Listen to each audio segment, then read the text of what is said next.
You're listening to Risk and Resolve, where leadership, business, and risk management collide. We bring you real conversations, sharp insights, and strategies for success. And now for your hosts, Conner and Todd Hufford. Welcome back to another episode of Risk and Resolve. I'm Conner alongside Todd Hufford. And today's special guest is Jerry Pattengale. Jerry has a long bio, so I'm going to try to go quick because I want to talk about the bio instead of just list it. But undergrad in history from Indiana Wesleyan University, got his master's from Wheaton in interpersonal development, master's at Miami of Ohio in history, as well as his doctorate of philosophy in ancient history. He's a founding scholar for the Museum of the Bible in Washington, D.C. He's authored dozens of books and hundreds of columns. National Press Club Vivian Award recipient, National Educators Award from USC and Houghton Mifflin. He's just done it all. Board member for several global nonprofits and faith-based organizations, interim president of Religious News Service, associate publisher of Christian Scholars Review. Jerry, you've done a lot, and we're happy to have you today. Well, God's been good, except for I've never shot under par. So there's still some time. Goals. Yeah, there's still some goals. Say that, Jerry. There's going to be a question at the very end of the podcast that will be a perfect answer for. Just remember that. Well, again, we're just so delighted to have you. Before we go into all the fun things that you've had a chance to do, I think it'd be helpful for our audience just to get to know a little bit about just you growing up and what that experience was like, because I'm sure that led you then to Indiana Wesleyan, that then led you into some of the other things. So if you could give us a little bit of an insight to what it looked like to grow up as Jerry Pattengale. Well, I had a great childhood. We were poor, but I didn't know we were poor until I started to get to the dating age. And I remember I was going to give a girl a thrift store bracelet in a box I had made, and a guy kind of steps in front of me, so to speak, gives her a dozen roses. So, it's like and he picked her up in a car and I had a moped. So it was kind of like, you learn that there's just different places in life. But, we had a house across a creek by Buck Creek, Indiana. And for a long time, we had no indoor plumbing and at times no electricity or heat, but you had to drive through the creek to get there. But there were 8 kids. Our parents loved us. It's just that my dad was alcoholic. He had a genius mind, but never went to high school, one of those guys, and could build anything and was over some big building projects. But we never really, we just had a lot of fun and didn't go to church, just had a lot of fun, just poor as a church mouse. And then suddenly our family was gone and mom was destitute and took 4 kids and moved off. And we were homeless. The 4 oldest were homeless. I was 15 when that started happening, 16 when I was a graduate from high school early, 16 from Harrison High School by Lafayette. And then I had to find a place to live. But fortunately, I was working in a Holiday Inn there by Lafayette. It was the one Purdue used a lot in those days. And I would just sneak into the linen closet, or finally they figured out what I was doing and they realized my situation. And so I would try to get a room that had 2 beds where only one was used that night or the night before. And that's, got along. And I drove a Gremlin. It was an ugly car with big old Krager tires and a CB antenna that would take a traffic light out. It was hideous. That's all I had. It was paid for, and I worked double shifts during that summer. And a preacher took me in a little bit there towards the end, which helped. But I got saved at a camp in Frankfort, Indiana. And I no sooner got saved, and I thought it was a cult. I mean, I'd never been to a church. I mean, it was, I don't know if you've been to a holiness church camp. Ben, I don't know what denomination you grew up in, but I mean, they were running the aisles and screaming and yelling, and I just thought these guys are crazy. And I was there because I was invited, had free room and board, and stop me if I'm telling you too much here, but I No, showed good. up in that gremlin. I'd put the rest of my stuff in Holiday Inn somewhere. I had free room and board for 10 days. And there were a couple girls there I knew from other friends. I thought I'm going to go, I've been invited. And I showed up on that camp. It was about 90 degrees that August day. It's called a family camp, a huge camp in Frankfort, Indiana. And I remember I showed up and I had cut off shorts, flip flops, and a tank top. So if you know much about a holiness church camp, that's not what they wear there. And I didn't have any idea of that. And the guy walks up in a dark suit, looked like it was wool, with a full suit in the afternoon. And they were all in classes. Everyone else was in some Bible class or something. So we were there by the snack shop. I get out of my hideous looking car and he looks at me and I had long hair and everything. And he goes, "Young man, what are you doing here?" And I said, "Come to church camp." And he goes, "Not dressed like that." And I said, "Well, it's camp." And he goes, "It's not that kind of camp." So I got back in my car and I was pulling out, and one of my friends saw this exchange and then I was leaving and they ran and they cut me off. Wow. And one of them was Jerry Shepherd. You might know Carl Shepherd, a businessman there from Indy and chair of the board now at Indiana Wesleyan. So I stayed at that camp for that week in borrowed clothes. Wednesday night, these people went to the altar and they became Christians, and I just thought it was crazy. I said, "I'm not going." Well, the next night I became a Christian and I was the only one at the altar. And I barely got back to the seat and a recruiter from Indiana Wesleyan was there, starts talking to me. I'm not making this up. Immediately after the church, and they ended up giving me what's equivalent to a double full ride scholarship. So I got the academic plus the Pell Grant, and it was a place to live and free food. And so that's how started my journey. And one thing to close the loop on that, and I've told this on a number of TV shows, and indulge me here a bit, but I think it's honoring to God in my journey. Not long ago, I made a movie with the Museum of the Bible in Washington, D.C. It's called The Road to Emmaus, and the main sponsors were none other than the owners of Holiday Inn. They were the heirs of Holiday Inn, two sisters, and wonderful people. I'd never met them. We'd finished the movie. They absolutely loved it. I hope you see it if you go to DC. And a group that helps The Chosen help make it, Mystery Box. And so I helped edit it and proof it and so forth. So I'd never met them, but I'm in my chicken coop office back in Indiana, by Indiana Wesleyan. And they're Zooming. And as we start, they don't know my story. And Harry Hargrave, the CEO at the time, he said, "Jerry, can you tell them about your connection to Holiday Inn?" And I said, "Really?" And so you have Jack and Betty Moore and Carol and Bill West. He's one of the most famous cancer doctors. We did a TV show together on his new book. They're looking at me on the screen, and I start telling them the story about living in the Holiday Inn when I was homeless. They start crying. And so Jack Moore and Bill West are two prominent businessmen in their own right. And their wives are absolutely wonderful. And these men and women are crying on the other end of the screen. And I start crying.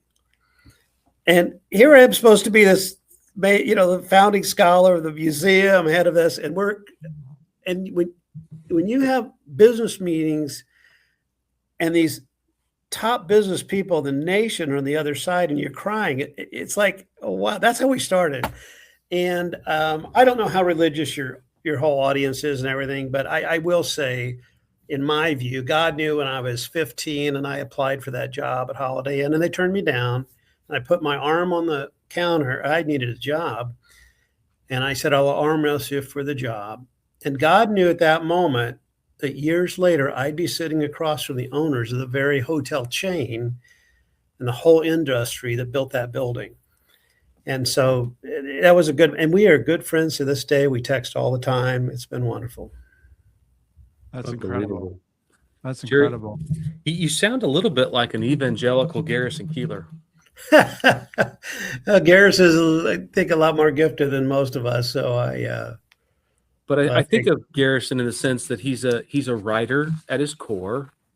He's got a certain knowledge base, and he produces things that people consume, whether that be a TV show, a movie, or whatever, radio show in his case. You seem to have a lot of those pieces together where you've got this subject matter, if you will, but the output of it is quite varied. You just mentioned a couple different things. You mentioned a movie, you mentioned being on TV, you mentioned some other different things. I guess you were in search of a warm bed and some food, led you to the Holiday Inn, led you to the camp in Frankfurt, led you then to school at Indiana Wesleyan. I mean, again, you went there because it was, as in your words, a double, what'd you call it? You had the scholarship plus the Pell Grant. Yeah.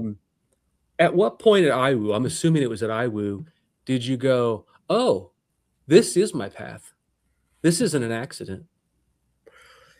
Boy, Todd, you should do this for a living. You're pretty good at this. So I was sitting in a class, and I'd been a Christian for about 6 months, and I realized I thought I'd been duped. I started reading ancient Near East text by Pritchard, an orange book, and it had these translations of these early artifacts like the Gilgamesh epic, the Atrahasis epic. And I realized there were other flood accounts, and I thought this was from the Bible. And so I just went just dove into all kinds of ancient text, and it was taking the language, and I wanted to read it in the original. And I thought, man, there's other accounts. And then it dawned on me that there was a common flood account, and that's probably what happened. And I just started searching for the truth. I wanted research-based information. Evidence of Demand and Verdict came out during that time, and I remember reading it, and I thought, I get this. And then I looked at the publisher, and it was some off-brand publisher, Good News publisher or whatever. They did a good job. It was a bestseller. It was by a sociologist, not a historian. Great speaker, great guy. And but I thought the church needs people who can understand and converse at the big tables. Nothing wrong with those who don't, not at all. And another reason I was challenged to do that, because my main professor had never published a book. He was absolutely brilliant. He was Mensa, my main scholar in undergraduate. He was the annual lecturer for Youth with a Mission on worldviews. And he taught me how to think. He was absolutely brilliant. Glenn Martin. I've written about him in the international piece on, I think, the January 6th event. And he just taught me how to understand presuppositional analysis and, ontology, axiology, epistemology, teleology, the big questions. But he also taught me the simple questions, like the ultimate question in life is theological. Am I who I am because of who God is, or is God who he is because of who I am? And I remember going back to my dorm about every night just thinking, I've never heard these questions before.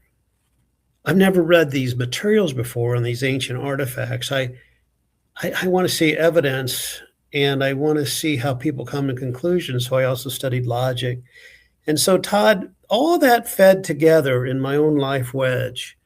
I would end up writing a book on your Life Wedge.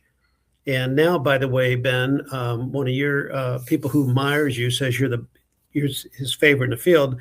Our youngest son, Mike Pattengale, who's at OcuNet, used to be at Springbuk, who loves the Life Wedge principle. So I spent many of my years, I thought, I want to help people, and I want to do it from a published platform. I want to study with the best scholars in the world, because the holiness denomination and the church needs people to do that. There's a lot of people doing that. But in those early days, Todd, I didn't know any of them that were doing the part of explaining, but also had the platform and the ticket, if you will, to the big dance. course, Wesleyans didn't dance back then. But, you know, so that really prompted me. I mean, it really prompted me to do that. And I really respected my professors. They really were wonderful. They just hadn't published. Now, Indiana Wesleyan, there's hundreds and hundreds of books published by faculty. And so that's going really well. But so I just felt like it was my calling and I could do that. And you know, Ben, you have a good book out, so you know about this. It's hard to publish books today. I mean, there's 10,000 books that are submitted to most mainline publishers a year that aren't even read. They don't even read the proposals. And I called 5 of them for an engagement I was doing. My first 10 years, I couldn't sign a book. I could publish research articles and all. It took me 10 years to sign my first book. And so, Todd, you asked that question. So I set off on this path. I get a good education, you know, I was accepted to study with F.F. Bruce and Yamauchi and Tom Oden, and chose Yamauchi because the scholarship was the biggest. And I thought he was phenomenal. But I did all that, and then I couldn't sign a book. In fact, my first proposal I sent off was to Baker Bookhouse. And they sent a letter back, which at least they read it. And I was teaching at Azusa Pacific at that point, my first year. And I kid you not, Ben and Todd, this is the letter I got back. God may have told you to submit your proposal to us, but he didn't tell us to publish it. That absolutely happened. And so fast forward about 15 years, once I signed my first book and started publishing these articles, Chicago Tribune ran a piece of mine in a day. And I to this day, I need to live to be 150 to finish all these books. But that first, so fast forward 15 years, guess who I'm keynoting for? Baker Bookhouse. And I get presented on Antiquities up in Michigan, the Van Kama collection. And so they're in front of me and they asked me to come, be their keynote and show them all these artifacts. And before I started, you know where this is going, I pull out a piece of paper. I said, hey, I just want to tell you, it's really exciting to be here. And I think they wanted me to talk on how to hook an editor. I was having luck getting a lot of things published that time. I said, I want to read the first letter I ever got back from a publisher. And I said, God may have told you to submit your proposal. And before I finished, the guy in the back goes, we fired him. We fired him. So I guess he'd sent that to a number of people. But I did pause and I said, you know, the truth is, it didn't deserve to be published. Yeah, it was a little candid of a response, but that manuscript will never be published. And so they were right in rejecting it. Huh. And so that's a long answer to where, you know, I started, and I try to publish I try to write every day a publishable page. Even with today's schedule, and I've spent half a day with a family here in Florida looking at antiquities. They actually let me use this soundproof room in their house. And so I still have written that page already today. You have or have not? I have, yeah. Oh, congratulations. It's on the Magi. You'll see a book come out probably 3 years from now. One of those pages was written right before this, well, before the meeting. Should put like a little clue on the page so we could know that it was. It's a risky but page. Anyway, yeah, risk and resolve has to be listed on that page. But anyway, did your it seems like, because I was going to ask about your journey into history, and what I thought I heard was after you became a believer, it was a search for truth. Was that what sent you down the pathway of history, philosophy, and your subject matter of expertise? Is that you just deeply wanted to uncover what is true and share that with others, or was there something else that just ignited in your soul that took you down the path that you went on? Yeah, I think that's part. There's it's a two-part answer. Part of it is reading people like Francis Schaeffer, you know, and Wormerand, you know, Torture for Christ, and you know, what was happening in world governments and so forth. So part of it was yes, I wanted people to understand what was really happening. But the other reason I went into history was because my first master's was in psychology or interpersonal development, and I was absolutely terrible at it. So I was terrible at counseling. I was going to be a stress therapist. And have you ever seen the Bob Newhart special, Just Stop It?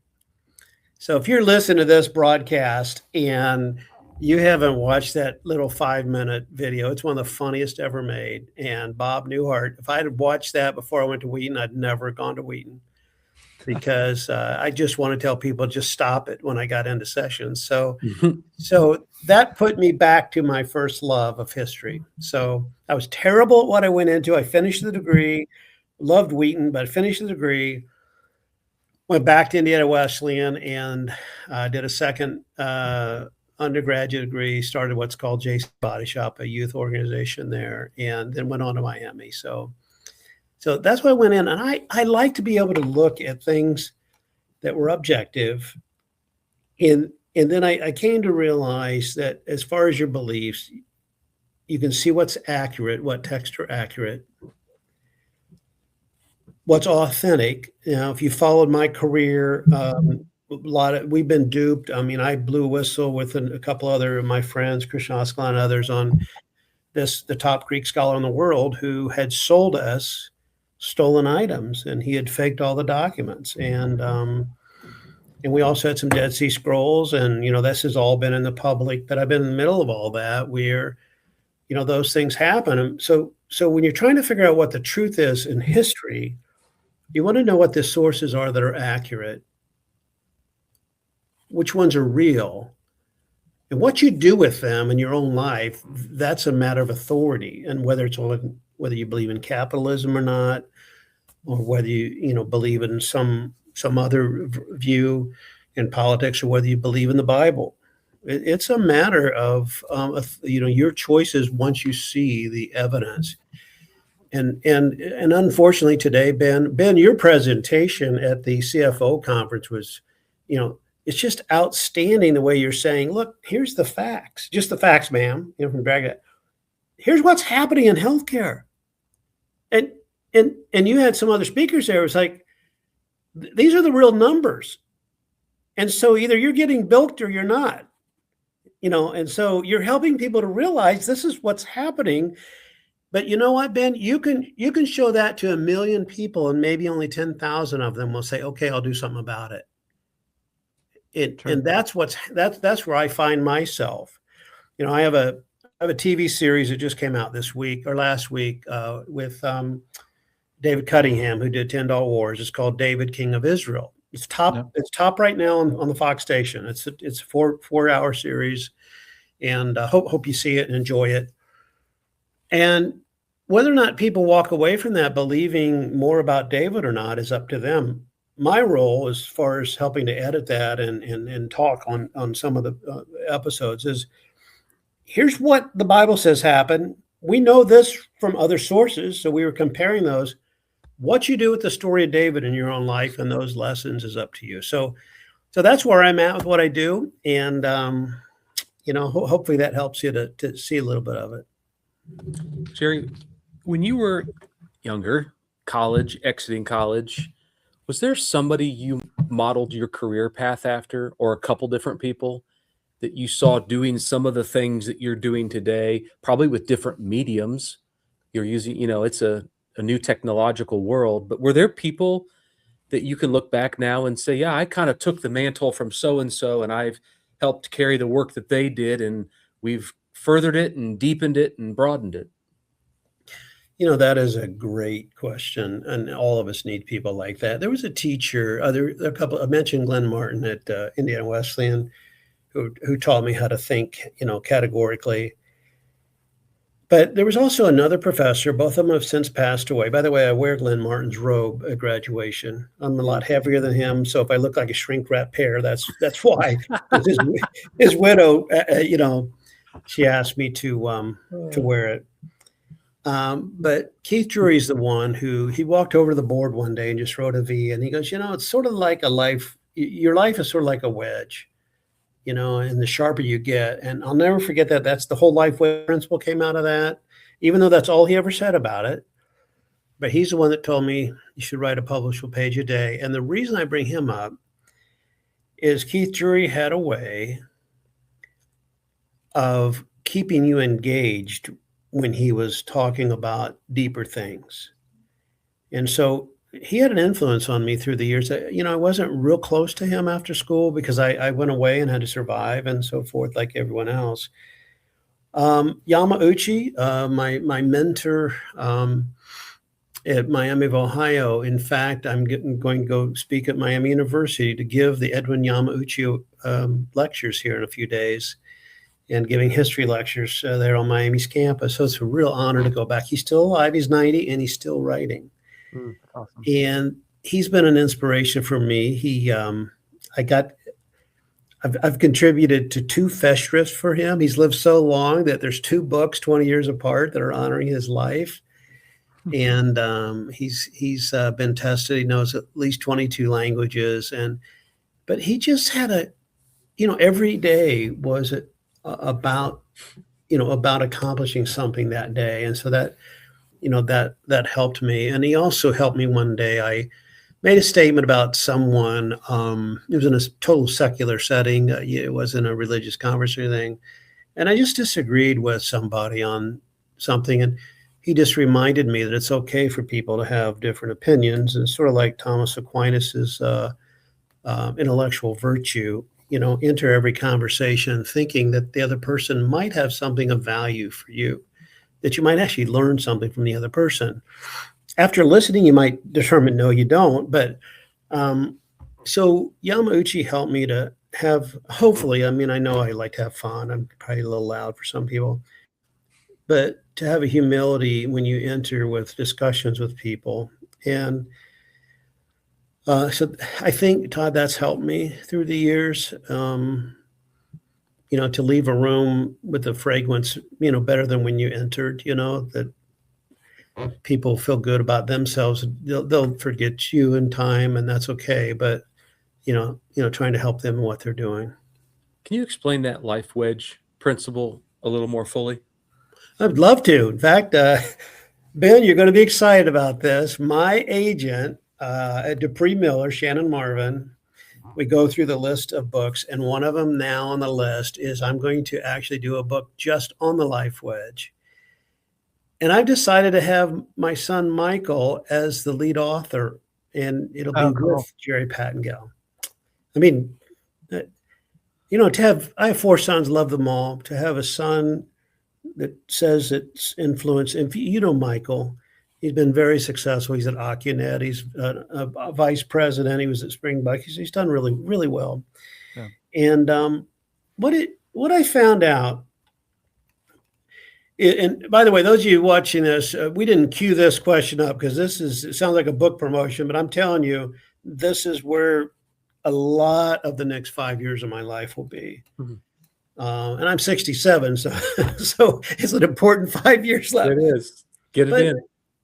Early on, when I studied 23,000 students, college students across United States with a scholar named Lori Schreiner, is the heart of her research. She developed a really nice application to try to understand students. And I realized that everything that was being studied, it would show what was the most important to students and what was where were they the most satisfied with what she had developed. And I went to her and I said, Dr. Schreiner, I said, the problem I see is I love what you do. It really helps you understand students, but everything you're measuring ends up being an extrinsic motivational factor. Like you need better rooms, you need better parking, this or that. And I said, we need to figure out a way to figure out what motivates them intrinsically. And I realized early on that education had a real problem, and that is that the behaviorists, those who could measure everything, and you'd probably fall into that category, and those who ask life's ultimate questions, like those in my field, the humanities, like the Platonic questions and everything. So we need to get those people together, and that's why I brought Lori in on a book I was asked to write called 'Visible Solutions for Invisible Students.' And I realized that everything that was being studied, it really helps you understand students, but everything you're measuring ends up being an extrinsic motivational factor. Like you need better rooms, you need better parking, this or that. And I said, we need to figure out a way to figure out what motivates them intrinsically. And I realized early on that education had a real problem, and that is that the behaviorists, those who could measure everything, and those who asked life's ultimate questions, like those in my field, the humanities, the Platonic questions and everything. So we need to get those people together, and that's why I brought Lori in on a book I was asked to write called 'Visible Solutions for Invisible Students.' And so what I propose, if we could help students, what we found out, by the way, in that study is that the students that were the most likely to succeed into their second year of college and for 4 years were those who had a, a, a good understanding of their overriding sense of purpose. So it just makes sense. So intrinsically, if they understood what it was that they really got excited about, it may not be whether they're a doctor or nurse, but they wanted to help someone physically. It may not be whether or not they were in the lumber yard or the forestry, but they wanted to do something with trees, so maybe they were into earth care or whatever. And so what I did is I was able to walk them through a litany of stories. It could be Martin Luther. It could be George Washington. It could be Martin Luther King Jr. It could be a tree grows in Brooklyn. It could be a number of things. And they would evaluate those on a Likert scale, like 1 to 10. Which of these values do you agree with? And so they would list them. And by the end, they would say, these are the things that I agree with the most. These are the things on the same kind of scale that I think I want to spend my time with. And so they were able to put that down as their purpose. And once you had your purpose, unlike your real wedge, your ideal wedge is aimed towards that purpose. Your real wedge, normally before you start doing this, is you're just filling a wedge with 5 or 10 major things, and it's just going where it's going to go because that's where you're going. And so that's your real wedge. And it usually gets fat like this because you put too much in and it's not sharp. And so the way you sharpen your wedge is skills. And a lot of people mistake skills for gifts. Is they hone their skills and they end up going into careers in their skills, but they don't use their gifts. And you might be good in typing. And so you end up going in to be a typesetter in those days. And your real gift is creativity. And you like to write plays or something of that nature. And so what happened was we saw a lot of people. And so out of those 23,000, we tested 1,700 people. And Ben, you were my student about when this was starting, this whole study. We took 1,700 students at Indiana Wesleyan University, and we traced them over 4 years. And those who had that curriculum of Life Wedge and sense of purpose, every one of those groups, the odds ratios, when you're talking about odds ratios, all the odds ratios were positive for every cohort group. So whether it was male athletes, women athletes, whether it was first generation student like myself, or someone from a family of doctors for several generations, rich, poor, and every one of those cohort groups graduated at a higher rate. They had gone through that particular curriculum with a life wedge and a sense of purpose. Everyone, 100%. And so that swept, in a sense, it swept the nation. And we started what was called purpose-guided education. And one caveat, especially right now is what's happening in the world. One caveat to this. I get a call from Lat Blaylock in London. Lat Blaylock helps run religion education. So all the teachers in the UK, or most of them, will use the curriculum out of there to learn how to teach certain concepts they're mandated to teach by Parliament. Well, you remember Michelle Obama went over to London, and about the same week she went there, they discovered that some young gals had been taken as ISIS brides from a school next to where she was at. I mean, it had nothing to do with her. It just happened to be that time in London. I think it was that very week. Mm-hmm. And so the Parliament was livid, and they said, we have to figure out how to teach in our schools that ISIS is evil. And so they passed a law that you had to teach. Every school was teaching one credit of religion. So that was already established. They said in that credit, you have to teach them that ISIS is evil. It wasn't some mamby-pamby discussion about let's discuss ISIS. It was ISIS is evil. And they called me and they said, can we use your Likert scale that came with the Life Wedge and Life Purpose? And they did. They had me write a section for all their teachers based on that. It's hopefully it's simple, but it goes through a lot of different things, and it tries to get people to be able to articulate what they think and what they believe. And hopefully I did it in an engaging way. So you mentioned you try to write every day a publishable page. I don't consider myself a writer. I don't have a need to publish anything necessarily. However, like anybody, I have thoughts and I have ideas and I have heirs that might be interested in those. How would you coach me or anybody like me who isn't looking to publish, who doesn't consider themselves an academic, but the idea of taking on this notion that writing a publishable page is beneficial to yourself, your soul, and maybe society, even if that's not your job or even what you plan to do? Well, that's a great, you know what? I wish we had 5 hours. These are great questions. I've been on a lot of podcasts, and they're usually good questions. These are good. For me, if you write a publishable page a day and it's an engaging matter, whether you ever publish it, you're going to have an heir that probably will enjoy reading it someday. So, Right. so first of all, that's and when I write, I don't write longhand anymore. I take notes in longhand, but I type. I use AI sometimes just to do research, but like I'm writing a book now on the Magi and a movie, and it's a novel. But I don't use AI. There's nothing wrong with that. So one of the things you could do if you just want to get your thoughts down, you could go to AI, pour in your thoughts, your main points, put in everything you've ever written in your journals about it, and AI will frame it for you. So a lot of authors now are having AI frame books for them, and then they write them. So I don't do that. Can't say that. I have a few books right now, publishers, where some of the people working for me did that, but it's taking stuff you've already done and just organizing it. So that's someone did that with their journals recently. I just met with someone in Marion, Indiana, that I was amazed at. I said, "You have that much stuff that you've done already on your entries and in your social media posts." I said, "Wow!" And it organized it for them. So that's one way to do it. For me, I try to break it up a little bit. So I like to have something come out that I can see in the near future, and I like to have something long term all the time. So I don't know if it helps answer your question, but that kind of helps me keep motivated. And to write that page, don't shy away from reading great writers. You mentioned Garrison Keillor. Read Steinbeck, Hemingway. If you come to my chicken coop there by Arbor Trace Golf Course in Marion, where I write, above my desk is a Eric Reeves, who did Garfield for years and now does High and Lois. He did a painting that I have, and it's Hemingway's sitting at a typewriter, and he says, "Writing is easy. Just open your typewriter and bleed."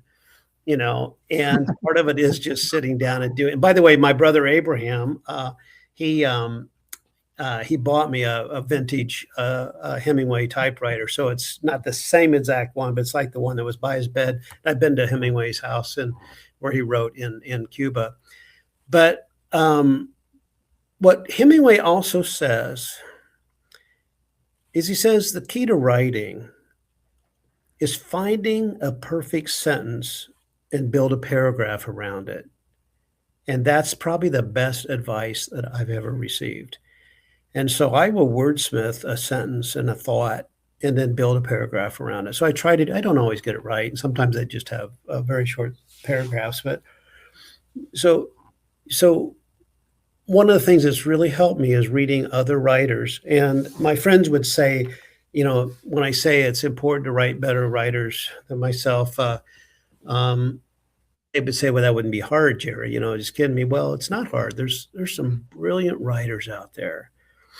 And some are celebrated because they were at a time in history that maybe they aren't as good as they really were championed. But for the most part, if their writings are classics, then there's a reason, and they had some rhythm to the writing. And so that's how I approach it. Do you write on modern day topics?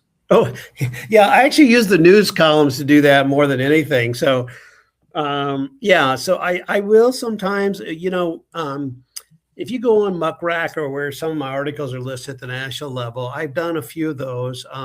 Most publications don't want you just to be vitriolic or this, that, unless they're just, just totally biased one way or the other.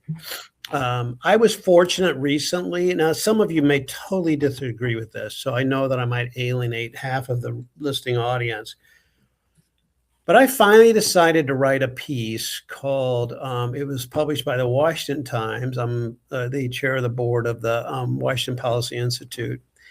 And they published a piece. It's an open letter to Donald J. Trump after 1 year through the eyes of a 94-year-old Indiana farmer.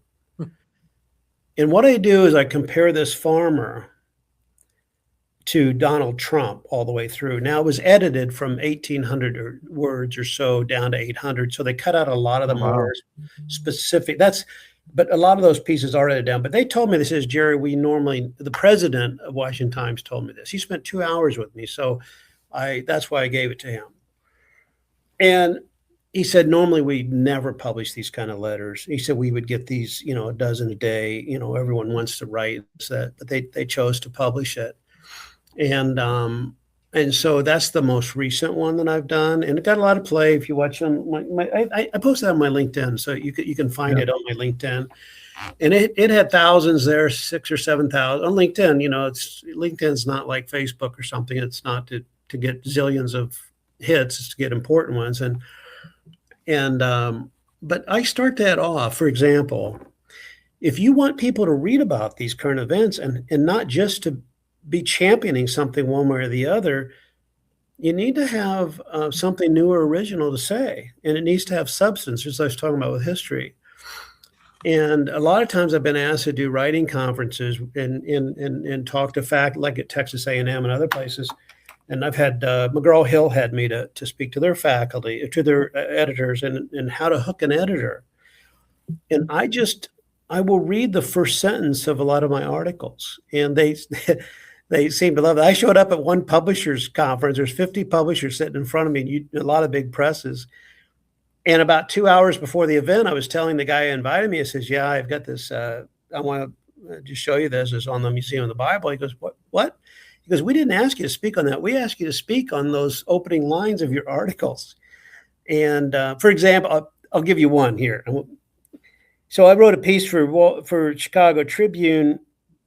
People told me they liked my article. I thought, well, I'll send them cold turkey and see if they like it. So I found the secretary's name of the main editor at the Chicago Tribune. On a Sunday night, I send her this article, thinking if she likes it, she'll hand it to the editor. I had no connection to her or to the editor. And remember, they're probably getting, hundreds and hundreds of people on. The next day, I'm sitting at Tree of Life Coffee, which is now called the Abbey Coffee. The barista says, Dr. Pattengale, you have a fax here from Chicago Tribune. It was on a Monday at about 10 o'clock. And she said, there's a contract with it. And it was for that article. And that article ended up in the front of the book, Ben, that you didn't have it in your class. So I did a book called The Purpose Guided Student. And the opening story, McGraw-Hill chose this as well. And it's a true story. It starts out, she answered the door naked. It was an awkward moment for my younger brother and me. She was over 80. And it's about this lady that when we went to Lower Yard, she pulls my brother and me in, and we're young, and she pulls us in and gives us ice cream while she's dressing. She's totally naked. And I don't think I'd seen a naked woman at that point. My brother certainly hadn't. And so anyway, I have fun with the story, but she kept bringing over a picture of this gorgeous woman with an attaché case and a suit. I was a young teenager, but I can still remember the details. And I noticed, and there were two business people behind her and the Empire State Building behind her. And I started to realize that the gap in the teeth of that beautiful woman in front of the Empire State Building was the same gap in the teeth of this naked woman in front of me. By that time, she probably had a girdle on. But I was processing this as a young guy, and I thought, man, before I serve ice cream naked, I want to be proud of something that I've done. And so that became part of the Life Wedge discussion of giving first-rate resources and energies to first-rate causes. And so anyway, those are the kinds of stories. And so a lot of the first sentences became my mantra, I guess. attention grabbing for sure. I wanted to spend a little bit of time just discussing your role as a senior advisor to the president at the Museum of the Bible. And from my understanding, you've had a front row seat to and a meaningful part of the curation of that museum, and how important that museum is. And you've even mentioned about artifacts. If you could just kind of explain the story of how that came to be, and just the importance of the Museum of the Bible for our country and for Christianity. Hey, thanks for asking that question. When the Greens first started calling me through one of their staff people, I'd never met any of them. Barbara Green was actually on the board at Indiana Wesleyan at the time. I just hadn't met her. I had worked for a billionaire family in Michigan, a wonderful family, the Van Campens, and I knew what it was like to have people always trying to meet them. And so I just didn't want to get in her. Barbara Green is wonderful, but I turned them down about 20 times because I'd done it before. I knew the traveling, and I love teaching. I love what I was doing. I love Indiana Wesleyan. And it still, has kept to its mission. We've had good presidents and a lot of good things happening still. And so finally one day I thought I should at least go out there. I've turned them down so many times, and there's nothing against them. It's just they had this kind of amorphous idea of a museum.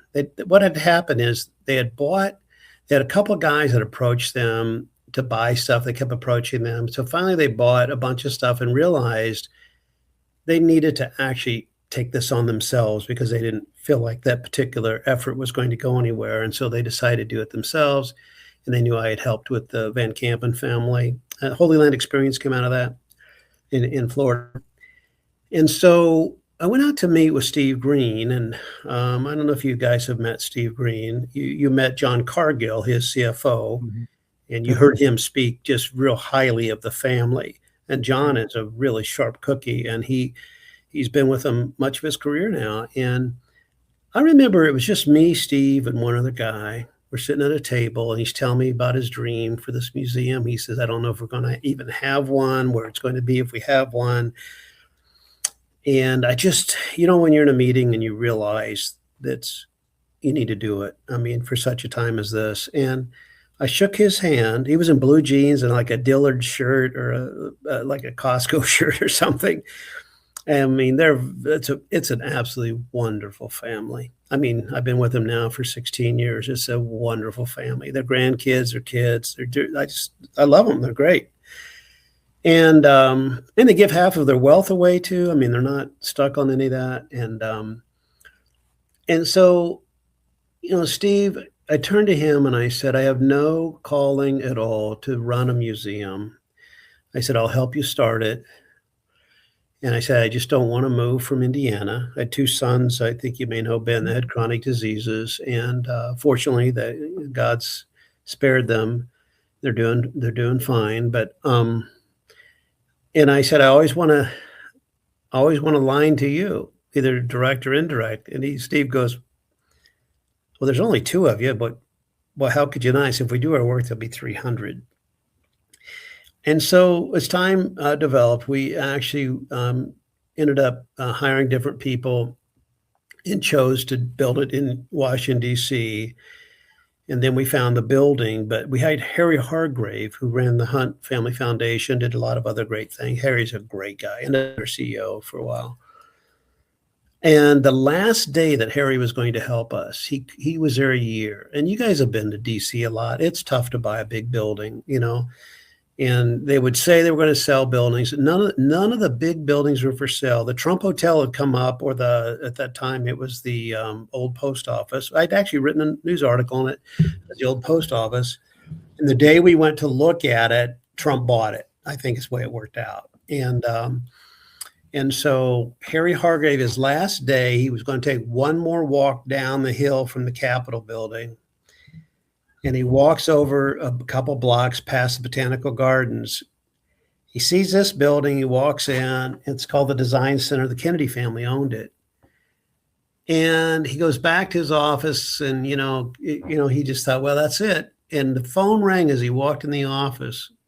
They said, Harry Hargrave, and it was the company that owned the building. Basically, they needed to show a profit, need to sell some of their assets, and it was that building that they sold. And that's how we bought it on his last day. And so we built it, and I spent a number of years helping to hire people to help us and help me to with artifacts, with education, mainly in my area. Started a program called Logos, where we from the second year forward, we chose 30 of the top language scholars from schools all over the world and flew them to Oxford for 2 weeks. And we had great scholars from Oxford, Cambridge, other schools, and we still have that program to this day. And so we did that. We did it. We thought before the museum opens, we knew it was going to take a while. Once we found the property, we held exhibits twice at the Vatican, and that was a trip for another interview. I mean, it was great, Wow. And yeah, so we were there twice for 6 months each. We went to Cuba twice. I've been all the way through Cuba in a bus with Ricky Martin singing in Latin songs over and over again. So I know I've seen Cuba inside and out, and we end up with 2 wonderful, wonderful exhibits there, and wonderful exhibits at the Vatican and Argentina. It's just been wonderful. And so now when you go to the Museum of the Bible, you will walk in, hopefully, and you'll have that breath moment where it's a stunning entrance.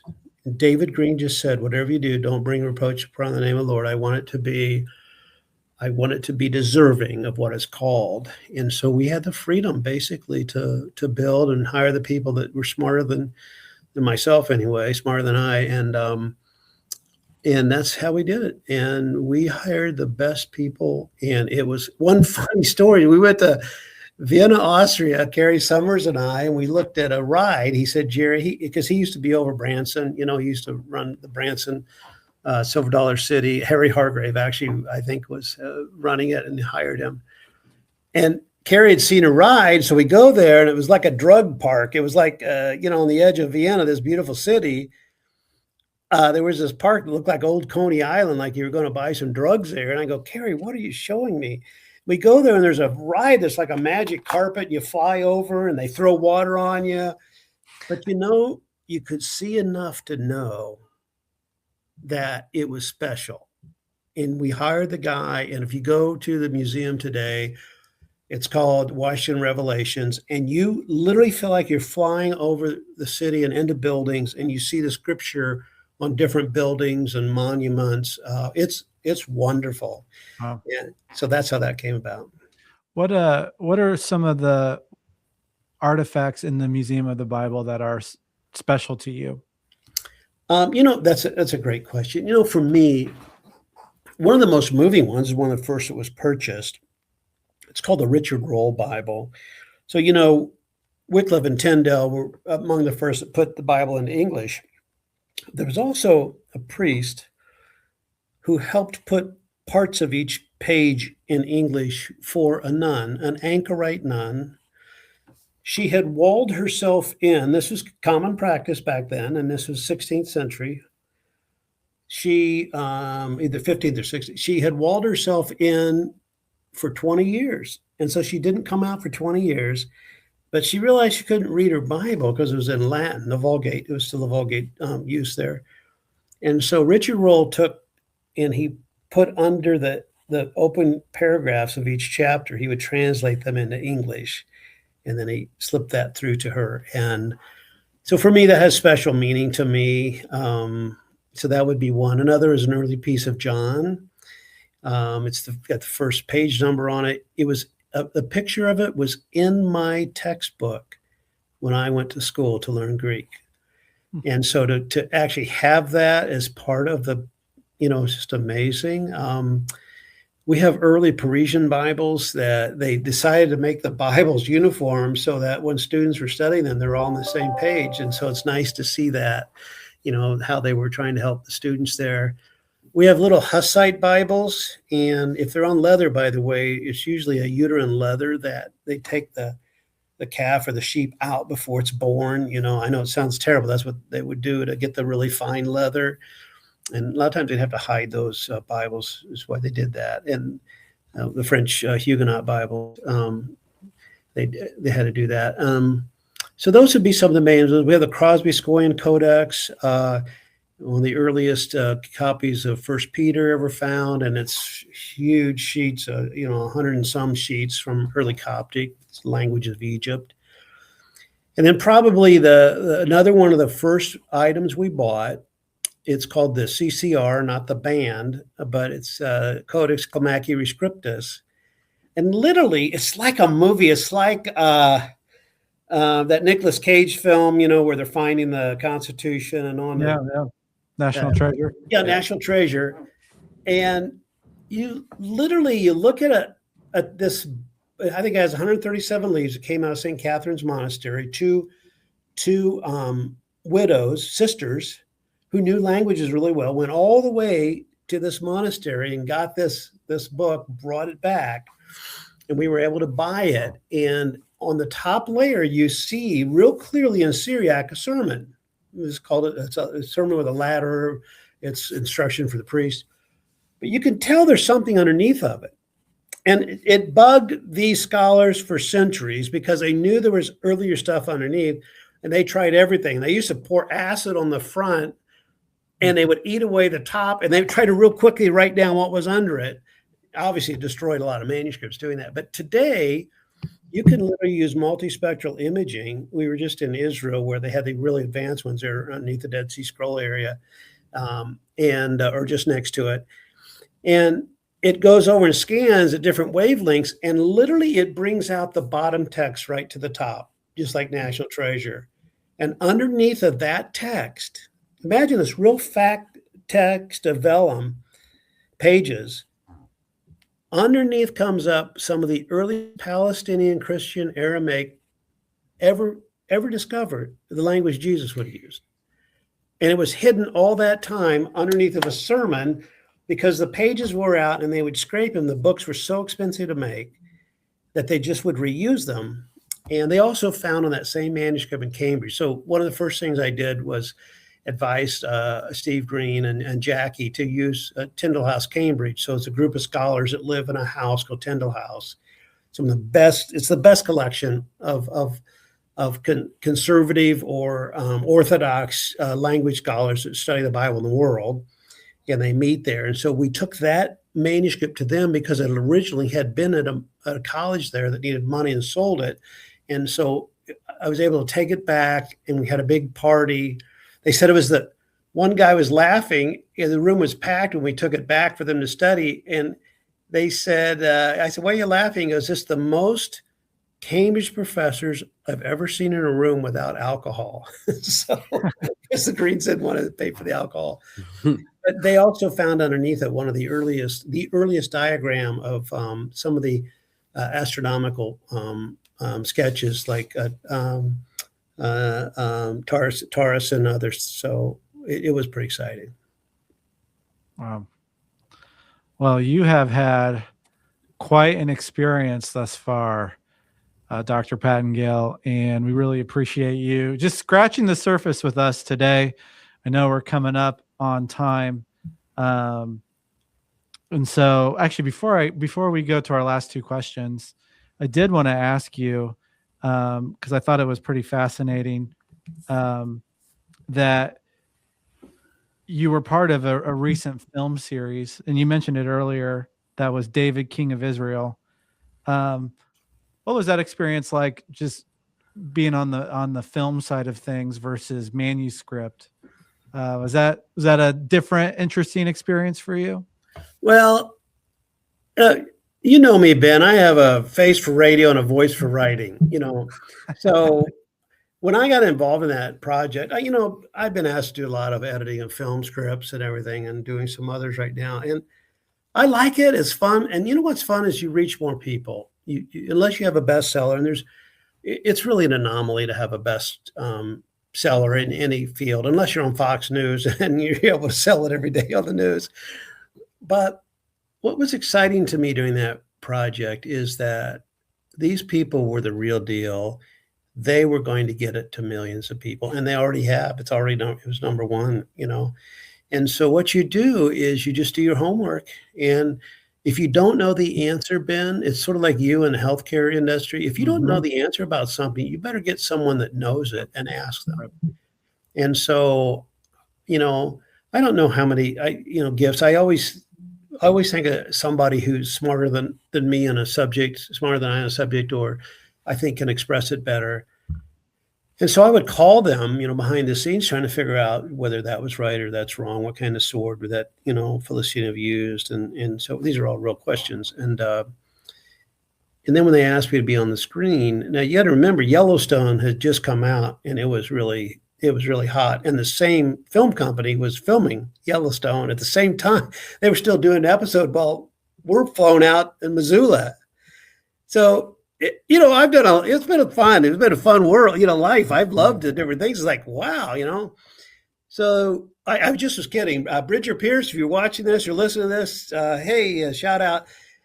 He puts us up in his fancy hotel, drives us in this fancy truck. We go up, I think, in Yellowstone. I think I'm going to see buffalo and elk. This is going to be cool. Next thing you know, we turn off and go down this little road to this nondescript house, and there's a studio in there. It's nothing but black walls. It's freezing, and that's where we filmed. And I never saw a buffalo, never saw an elk. And I thought, this is part of Yellowstone. And you know what? When the film series came out, it's like, that's all they needed. Yeah. They didn't need a buffalo behind me, and so since then, by the way, I have, to God be the glory. Since then, they have asked me to be one of the senior advisors for all the series.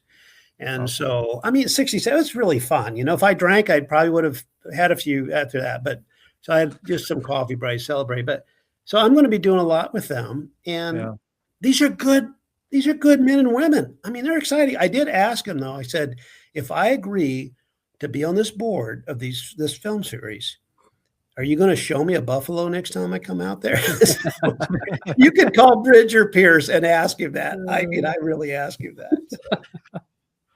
Well, again, thanks for joining us today. Before we get in the last two questions, it's of note, you've had the book, The Gospels, that was recently released, being released. And by the time this publishes, this will already be released as well. But the book, The Bible's Influence on Western Civilization, I believe in the fall, you'll have a book, A Mission Held in Trust, that will be published. And in the winter, The Story of the Bible, it will be released. So I tell you what, Dr. Pattengale, you live life to the fullest and really enjoy the journey. That's what anytime I'm around you, I get inspired to that. I was like, man, he's making things happen. He's having fun along the way and loves people, loves to laugh, loves to tell good stories. So appreciate that about you. And it's also evidenced of how you have raised your children and getting to know Mike and how enjoyable he is as a person, but how intentional and professional he is in the work world. But coming up to the last segment. So the first question that we ask our guests is, what is a risk that you have taken that has changed your life? Well, a big risk was agreeing to help the Museum of the Bible. People just see that as this great pie in the sky, but there's demands on your career, especially, the college has blessed me with a special position to publish and everything. And I didn't know. So it's a blessing, but in some ways it was a risk. It was a risk because of other opportunities lost. And another risk, I think, that might be more relatable to your audience. My wife and I sat with a really, really great couple. And we knew that I was going to be offered the presidency of their company. So I knew that. I went to Nashville for 2 days, and we had a wonderful meeting. And at the end, indeed, they offered me the presidency. A great company. You would know the company. And I knew that I was going to, go and pray about it, like the Gibeonites. You don't want to make a decision right there. You want to, and I'd already prayed about it a lot, but I just felt, but as I stood up at the table, the husband of the couple, he said, and Jerry, one other thing. He said, if you shake my hand, he said, you will get $3.5 million in shares of the company. And this was a very good company. It's a very good company.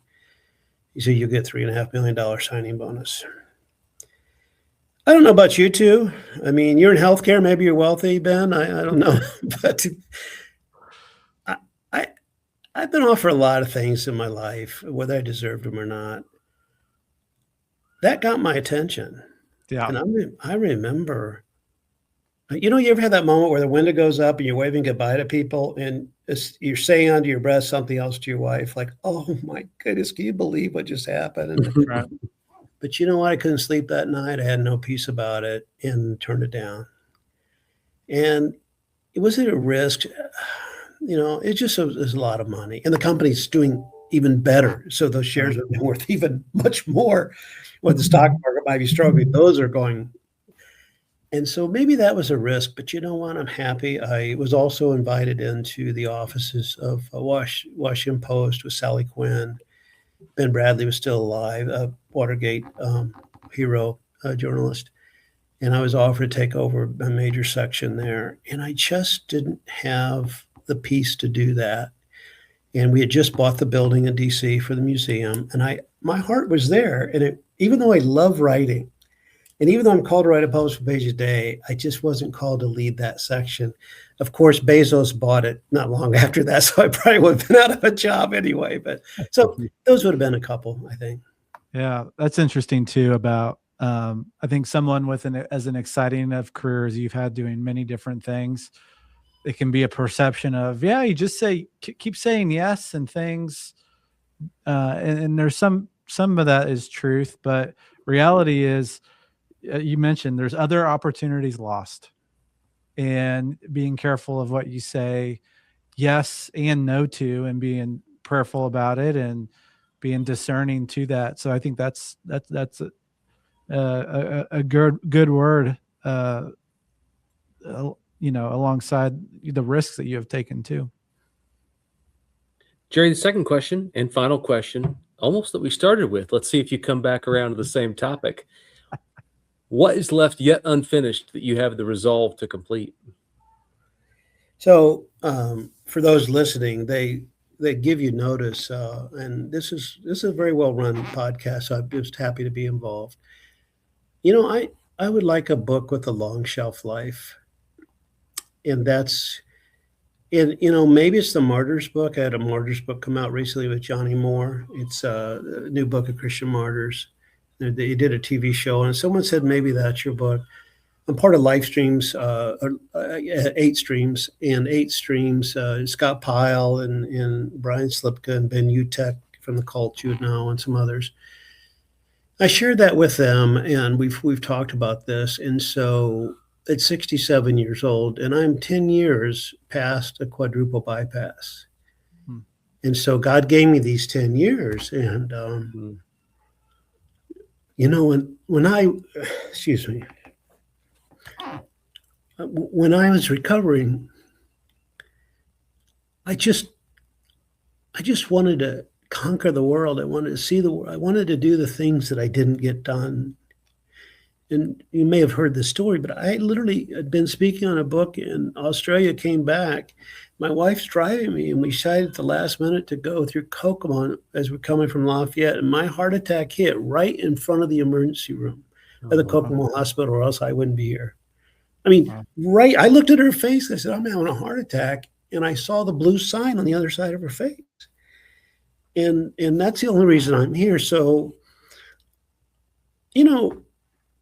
all civilizations have collapsed. And whatever we do will be ephemeral at some point. But there's something in the human part of the way that we're created that we want to have things with long shelf lives, I believe. And so for me, it may be a book I'm doing. It might be the Wedge principle. It could be something I've done. I don't know. But so that's what I hope. And you guys are younger. So, 10, 15 years after I'm gone, have a cup of coffee and maybe there's something still around. So, Yeah. Great answer. Have coffee and teach about the wedge principle, right? yeah, there you go. You can do that, by the way, any of you listening, just with a napkin. I've done it hundreds of times. So, well, Jerry, we really appreciate you joining us today and sharing your journey and some of the many fun things that you've been able to do.